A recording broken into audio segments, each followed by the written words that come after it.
कुछ नाराज़गी की बात नहीं है, ये एकदम मुसलमान कम्युनिटी को डैमेज, गलत, with respect to the honourable high court बोल रहा हूँ मैं, एकदम तकलीफ वाला मुसलमान कम्युनिटी के ऊपर जो एक आर्डर है तो यही है। ये आर्डर से तकलीफ पहुंचा है, इसको सुप्रीम कोर्ट में मांग रखना है। मेरी पिटीशन लास्ट में डाला था मैं, क्योंकि जो 9 पिटीशन जो डाले ये अनवारंटेड थे, तो इसलिए मैं भी पिटीशनर बना। जो लोग आए सब बच्चे, उनके ऊपर पिटीशन में जाहिर किया। इसकी पिटीशन सुप्रीम कोर्ट में जाएगी। सुप्रीम कोर्ट में भी लास्ट में करूँगा, क्योंकि इसमें 150 करोड़ मुसलमान का सवाल है। पूरे 150 करोड़ मुसलमान, देश के मुसलमान, हिंदुस्तान के ये हैं, देश में भी रिवॉल्व करेंगे। ये जो करवाने के लिए जो करे हैं, चाहे आरएसएस बीजेपी करवाए और इसको आगे बढ़ाए दूसरे पॉलिटिकल पार्टी, वो ये मसला नहीं था। ये सिर्फ प्योरली इस्लामिक मसला था। हिजाब का मतलब सर पे कपड़ा ढकना। कुरान में जो नहीं है वो आर्टिकल 25 नहीं मानता है। हदीस में जो है वो 150 करोड़ मुसलमान मानते हैं, हर कोर्ट भी मानेगी। वही मेरा आर्ग्यूमेंट था, वही मेरा पेशकश है। ऑनरेबल सुप्रीम कोर्ट में भी वही करूँगा, मगर जजमेंट पूरे मुसलमानों के, पूरे हदीस और कुरान के, इस्लाम के एकदम खिलाफ है, गलत है। वो respected honour with respect to high court and supreme court of India, ये जजमेंट सदा का गलत और बदनाम रहेगा। कुंदापुर का जो मसला हुआ, 6 लड़कियों, 15 लड़की अंदर बैठी, 6 लड़की, और मंगलूर हुआ, हर जगह कर्नाटक में हुआ, उसके ऊपर मुसलमान एमएलए, मुस्लिम लीडर्स उनके माँ बाप के साथ जम के तकरीबन 1 से 5,000 पुलिस केस प्रोसिक्यूशन करके इनको सीएमएम कोर्ट में खड़ाना था। कानून वही है, कानून में जो बोला है सिर्फ पीयूसी के ऊपर बोला है। पीयूसी के ऊपर कपड़ा अंदर बाहर पहनो, अंदर आपका ले निकालो, है ना। सर पे सर का बोले नहीं, हम ना जायज़ है सर का ही, हाथ और सूरत का हमें निकाल सकते हैं, फेस हम बता सकते हैं, उसका नहीं। तो ये जब ज़्यादती हुई, उसका पुलिस केस कहाँ करे? पुलिस केस हर जगह कानून में प्रोसिक्यूशन करके इनको जेल करवाना ये हक होता था। इसका मसला यही था।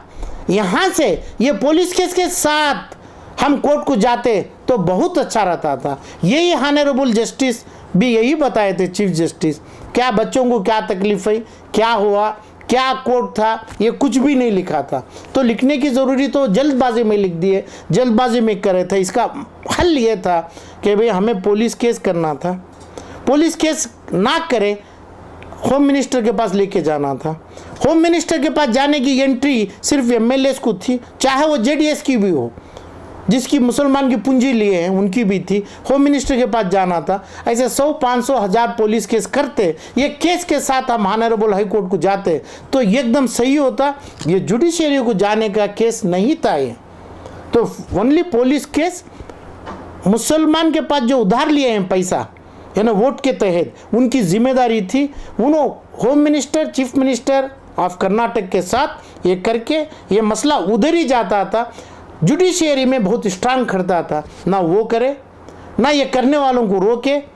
ये भड़काऊबाजी में, ये चीज़ में हिंदुस्तान के 18-20 करोड़ मुसलमान सफ़र होने के लिए, उसका बेनिफिट ये पॉलिटिकल पार्टी लेने के लिए ये पूरा मचाया गया।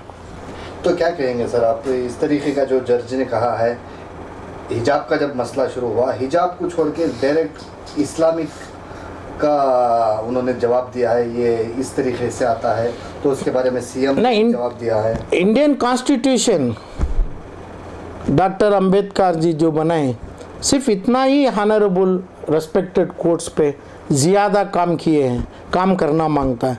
हदीस का काम अमीर शरिया का, 150 करोड़ मुसलमानों का, मुस्लिम पर्सनल लॉ बोर्ड का, इनका होता है। इसमें दखल देना, इसमें इंटरवेंशन करना, ये इस टाइम पे जो बेज़रूरत है, अनवारंटेड था।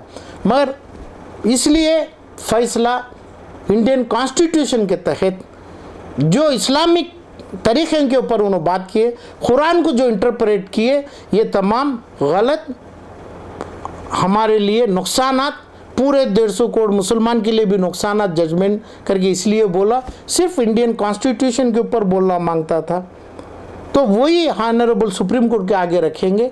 मगर जिसको सपोर्ट चाहिए, ये 9 पिटिशनर ज़्यादा बात करके बगैर सनद और सबूत ना दें, कॉन्स्टिट्यूशन का आर्टिकल 25 ये लोगों को मदद नहीं करेगा।